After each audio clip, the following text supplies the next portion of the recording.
Olá, caros alunos. Iniciemos mais uma aula de lógica. Nessa aula eu vou falar um pouquinho sobre uma falácia que é muito utilizada inclusive, todas as falácias geralmente são utilizadas em razão da falta de argumentos, né? A pessoa não tem argumentos racionais, então ela apela para a falácia. Essa falácia em especial ela é muito utilizada e muito conhecida. É conhecida como argumento ad báculo. Olha, báculo, só como exemplo, como uma curiosidade, é o nome que a gente dá àquele bastão ou cajado que é utilizado pelos bispos em cerimônias religiosas, com uma conotação, lógico, religiosa, de liderança, porque ele simboliza o quê? Um pastor entre as ovelhas, né, que utilizava o cajado para guiar as ovelhas, né? Mas aqui o báculo, ele é traduzido como porrete, ou um argumento de porrete, no caso, né, um argumento de força. Então, esse argumento também é conhecido como apelo à força. O que significa isso? Olha, é uma falácia onde a força, a coerção, a ameaça de força, ela é apresentada como uma justificativa para a conclusão ou para a aceitação de uma afirmação.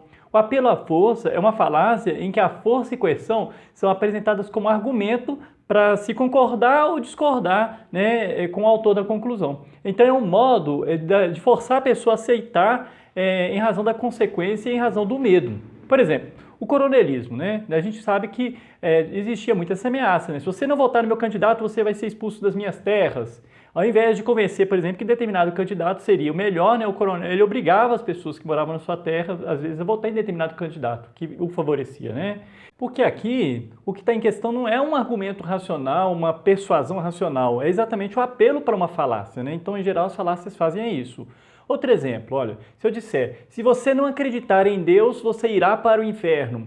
Ao invés de, por exemplo, tentar expor a crença no âmbito próprio, como o da fé, para que a pessoa livremente aceite a doutrina, né? Então não, eu vou lá e ameaço, falar que você tem que acreditar em Deus, senão você vai acabar indo para o inferno e tal. Você ameaça, você faz ameaça ao invés de mostrar para a pessoa a possibilidade dela aceitar uma determinada doutrina ou não.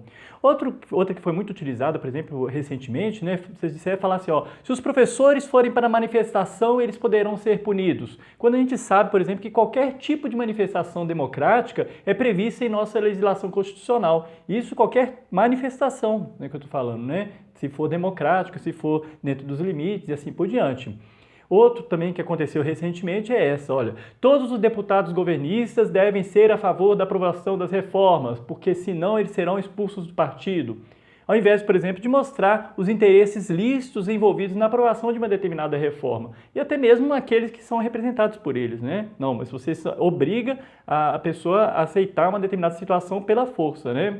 Uma outra situação muito comum é a seguinte, ó, um juiz parado numa blitz de trânsito embriagado. E aí ele vai dizer, ó, você sabe com quem você está falando? Como se a conduta dele fosse abonada pelo cargo que ele ocupa, né? Isso acontece demais. Mas, gente, é importante a gente esclarecer aqui que existe um argumento pela força que não é necessariamente uma falácia.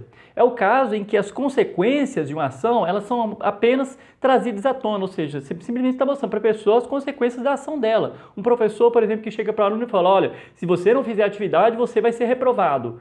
Então, isso não é uma falácia de báculo, né? Você está mostrando para ele a consequência do que ele, da ação dele ou da falta de ação dele, né? A mãe que diz para o filho, por exemplo, ó, se você usar drogas, você vai estar indo para um caminho sem volta.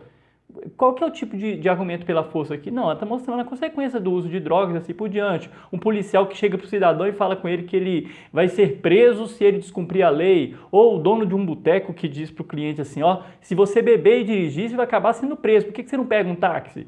Então isso não é argumento ad báculo, você não está apelando para a força, você simplesmente está mostrando para a pessoa a consequência da sua ação.